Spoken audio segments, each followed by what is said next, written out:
FPL is a game that people play every single season. It's a strategic managerial game, if you want to call it that, and people play every single season, including myself. Now, I take this game very seriously, as do other people, and I thought this season I'm on YouTube, so why not upload it? And if people want to grab ideas off me, off my team, off my drafts and whatnot, then you can. And if you don't, then you don't have to. Now, there's obviously other FPL content creators out there, so you might, watch theirs and then watch mine, and then compare them and see what players to bring in and whatnot. But that's pretty much what I'm here to do. I'm obviously going to be trying my best as well to get the best ranking I can, and yeah, just help you guys along the way. So this video, if you can see by the title, as you can see by the title, it is the top 8 best value players in my opinion. Now, I did try and find 10 players, but I think every other player is pretty much priced at their value, and if not overpriced, which is going to be another video where I talk about the worst value players. I will also be doing a video where I draft my first team. The team that you're looking at behind me right now is not my team. That's just an autofiller so that my account is there and active, ready to go for the season. But yeah, I think I've explained this quite well. We're going to go straight into it and talk about the top 8 best value players, and obviously I'll give my reasons for them. So the first player is Ibrahimovic. He's 5.5 million, the new Liverpool man coming from Leipzig, and I think for 5.5 million, if you don't even think about getting this guy in your team, it's just silly from your part. Because even if every single Liverpool defender was fit, because we all know that Joe Gomez and Van Dijk are not fit right now. They obviously got very bad injuries last season. Trent, Robbo, they're obviously the fullbacks. But right now they're playing with Nat Phillips and Kabak. Out of Nat Phillips, Kabak and Konate is the number 1 centre-back in my opinion. When Van Dijk comes back, Konate obviously drops to number 2. Joe Gomez will be number 3 for me. In my opinion, Konate and Van Dijk will be the partnership that Liverpool decide to take on next season when everyone is fit. I think he'll be used a lot in the Prem and obviously rotated here and there for Champions League games and whatever else. But I just think that not having this guy in your team, especially when they've got Norwich at the first game of the season and then Burnley straight after, is silly, like I said, because we all know Norwich do struggle against Liverpool. When Norwich were lost in the Prem, they opened up the season with Liverpool and lost 4-1, and then later on in the season they went and lost 1-0. So Norwich struggle. They struggle. And I think not having a Liverpool defender in there that's so cheap and worth it, if you didn't have Trent or Robbo in there, it's a bit more understandable because they're coming in at 7.5 million. But not having someone as cheap as Konate in the team, especially when they've got Norwich and Burnley, where he can definitely go up in price. If he gets 2 clean sheets and has a good game, he can definitely go up to around 5.7, 5.8 million easily, and then people will regret not getting him in. Obviously, in the 3rd week, he's got Chelsea, but I think someone as cheap as him, you can afford to put him on your bench and then bring him back in against Leeds if he is the starting defender. If he's not, because obviously by 3 weeks we could tell who roughly is going to start, then you can transfer him out. But I just think not having him in there for the first 2 weeks at least is completely silly. Second player, another Liverpool man, Diogo Jota. He's 7.5 million. Obviously got the same fixtures as Konate, Norwich and Burnley. I think not having this guy in your team is understandable, but not having him in your thoughts is silly, because he's going to obviously come off the bench. I can guarantee you that he'll come off the bench. They've got Mane, Firmino and Salah. Firmino does tend to come off a lot in the later stages of the game, and Jota does come on. We saw that from last season. That's nothing new to us. And when he does come on, he can cause damage. We've seen it. When he versed Arsenal, he scored one of the goals that opened the deadlock. I think he's a good player to have in the team. Not having him in is understandable, like I said. But me personally, there's an 85% chance that I will have him in my first team because, I just think there's not many other Liverpool players that are worth the price. For example, Firmino is 9 million, which is absolutely ridiculous because he's not really a prolific goal scorer. He doesn't really score goals for Liverpool, so him being 9 million is absolutely ridiculous. It's just a waste of a position in the team. So, for 7.5 million, Diogo Jota, he's gonna 100% come on. He's gonna get more minutes than he did last season. I can almost promise you that.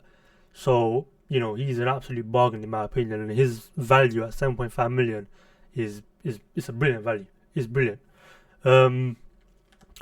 Rafinha is the next player I want to talk about.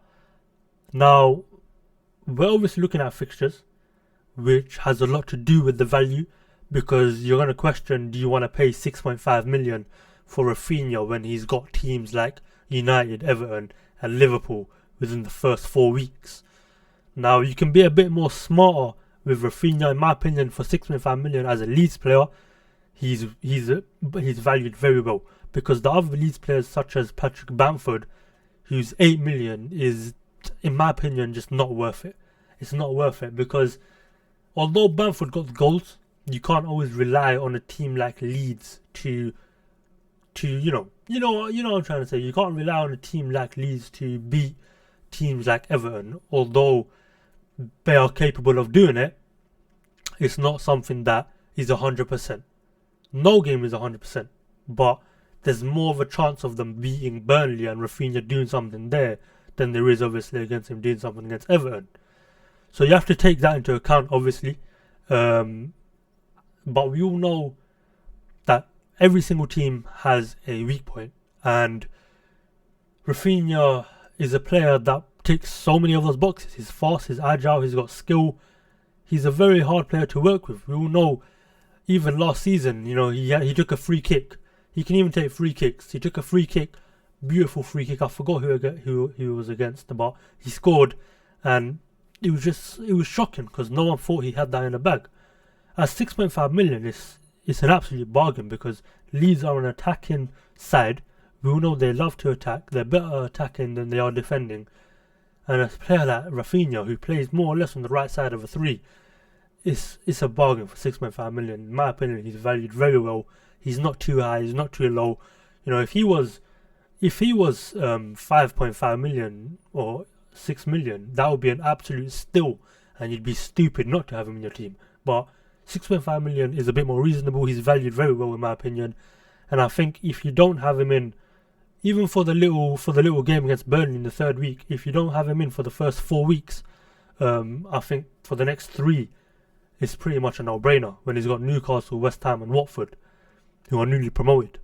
That's just my opinion though, and I think Rafinha, he will definitely see himself in my team in the first 7 weeks. He will definitely see himself in my team. The next player is Tarik Alamkin. Now this one shocked me. 4.5 million. 4.5 million. At the start of fantasy, I've never seen a player less than 4 million. So he's only 0.5 off the lowest. And they've got Burnley and Watford in the first 2 games of the season. Obviously, he was injured for a large majority of last season. A very bad injury because he wasn't allowed back pretty much until the next season starts. For 4.5 million, that is an absolute steal. That saves so much money for your other players. And Tarik Alamkin has proven that he can get assists, because before he got injured, he was doing numbers for people's fantasies. And this one is actually where I think it's stupid not to have him in. For other people, I'll say it's understandable. For this player right here, Tarik Alamkin, I think it's stupid not to have him in the first 2 weeks. Even put him on the bench, because which other players are going to be less than him that are going to come in and play in the 3rd week? Because you can bench him for Everton and then bring him straight back in for Brentford, bench him for Leicester, bring him straight back in for Crystal Palace. I think even transferring this guy out is stupid, because for 4.5 million, his value is going to go up at one point in the game. I'm telling you, because Brighton have a very good set of fixtures, and I might even double up or triple up on Brighton players in the first 2 weeks, because their fixtures are it's just too good to be true. Tarik Alamkin for 4.5 million, I think if you're not even contemplating having him in your team, you should just get off fantasy. You shouldn't even start playing because that's an absolute steal. Absolute steal. Kelechi Iheanacho is the next player. 7.5 million. Now, the reason that I've got him in this list is because 7.5 million is on the upper scale of prices for players in fantasy. But forwards this season have been extortionated so much. Harry Kane is 12.5 million. Aubameyang is now a forward, he's 10 million. Lacazette is 8.5 million. Vardy is 10.5 million. Did I say Lacazette 10.5? I meant 8.5. But every other forward in the game, Patrick Bamford costs more than Iheanacho. And Leicester are a team that compete for Champions League. Leeds are not. And Bamford's coming in at 8 million. Iheanacho, we all know how good he was last season. He was absolutely brilliant. And for 7.5 million, there's not many other forwards in the game that you're going to get for that good of a price. I think I might have this guy in for the first 7 weeks. Even though they've got Man City. But like I said, there's the odd little sub that you can do here and there. Leave him on the bench for 1 or 2 games. Probably 1 game. Man City is the only really hard fixture that they've got in the first 7 weeks. Other than that, they've got Wolves at home, Norwich away, Brighton away, Burnley at home, Crystal Palace away. Vieira as the new Crystal Palace manager might struggle. You know, Leicester, a very good team. Brendan Rodgers is doing his thing. I think not having this guy in your team is, or not contemplating having this guy in your team is silly. It's very silly. Because the price, the fixtures, they just all fit so well. You know, especially with when Leicester have their full team back in full fitness, if Maddison is not leaving, him being there for 38 games, not coming in here and there, because obviously last season he was injured, supplying Iheanacho, Barnes on the left, O'Brien, Perez, it's going to be, in my opinion, Leicester are going to be one of the most improved teams next season, and I think they might be competing for Champions League spot, definitely.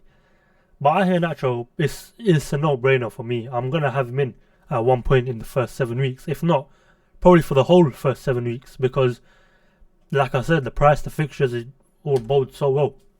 Now, another player that had a position conversion, Maxim Maximin, 6.5 million, is now a forward. Now, I was questioning this one when I put him in because he plays for Newcastle. And we all know that Newcastle are prone to conceding goals and obviously getting battered by opponents. But like many other players on this list, say Maxim got injured last season, missed a couple games, missed a couple weeks, and wasn't allowed to reach his full potential. Now, in the first 3 weeks, they've got West Ham, Aston Villa, Southampton. Now, there's no doubt that Newcastle can't score. They can definitely score goals. Then they've got the little blooper in the middle, like a majority of other teams where they versed Man United away. And then after that, they've got Leeds, Watford and Wolves. This is another player that could possibly be in the first 7 weeks of my team or of anyone's team. Because he's got very good fixtures. He's been converted to a forward now, so he will be easier to get in. He's not going to be taking up a midfield spot. Because obviously, I would say the best positions do come in midfield in fantasy. Like the Sons, the De Bruynes, the Fernandezes. And majority of people play a 3 or 4 in the middle. So it's very, very hard to get players like, say, Maxim in. But now that he's a forward, and like I said, other forwards are overpriced, like the ones that you usually go for, like the Bamfords, like the Kanes, like the Aubameyangs, Saint Maxim at 6.5 million looks like an absolute bargain, on paper anyway. It's all about obviously how he performs, because we all know like everyone was relying on Callum Wilson last season to grab their points, but he didn't really do as well as people thought.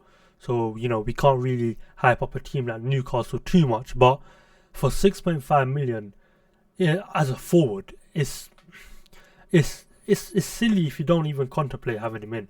I know I'm going to use that word a lot, but he's just a player that you need to look at because he's dangerous. He's fast. Just like Rafinha, he's fast, he's got skill, and he's agile. And, you know, he's good in the air. But he's like one of those players that do struggle in the final third. So, you know, this one's more understandable if people don't want to agree with me. But, you know, in my opinion, he is a player that needs to be definitely looked at. The next player is, if he wants to change, is Deeney 5.5 million for a pronounced goal scorer. We all know Troy Deeney can score goals. Watford obviously back up in the Premier League. Just look at that set of fixtures. There's literally not many other better players that go through my head when I look at the first 7 weeks of fixtures. For 5.5 million for a 100% he's going to start Aston Villa to start off the season, which obviously can go either way. Aston Villa obviously did what no one thought they were going to do last season and beat Liverpool 7-2. So we all know they can definitely score goals. But obviously they got their little stupid losses in there as well.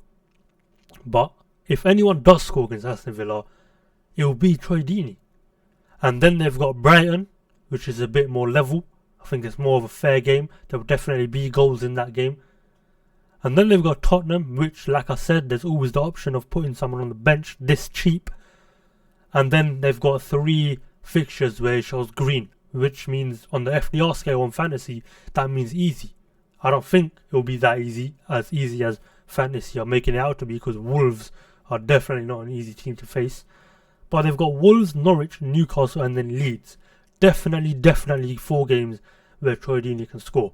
In my opinion, if I'm building my first team soon, I'm definitely going to be looking at Troy Deeney. He'll probably be in there. I'm not going to lie to you. It's this season, the fixtures and the prices of players they just work. Troy Deeney is definitely a player that I'm going to be looking at. In my opinion, he is in the top 3.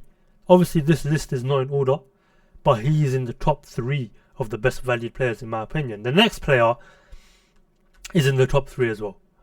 Anwar El Ghazi. Now, Aston Villa, like I said when I was talking about Troy Deeney, they can score goals. El Ghazi last season played 28 games and he scored 10 goals.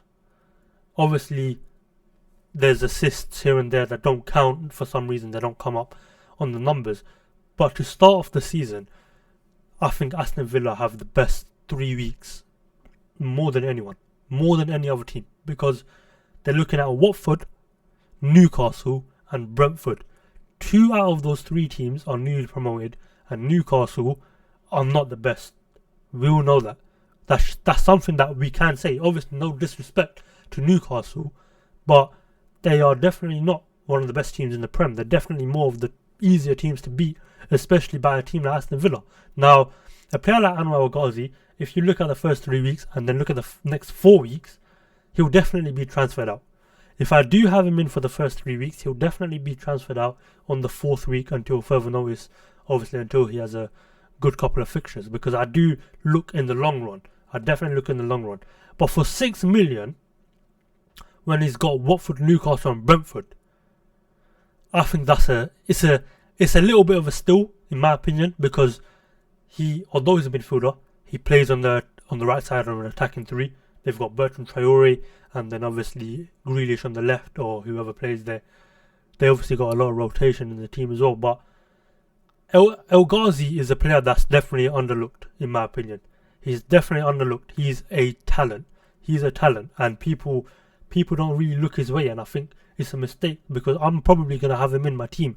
The 8 players that I've put on the screen, the likelihood is that a majority of them will be in my first team, because their fixtures just work. I've said this 10 times now, but they work.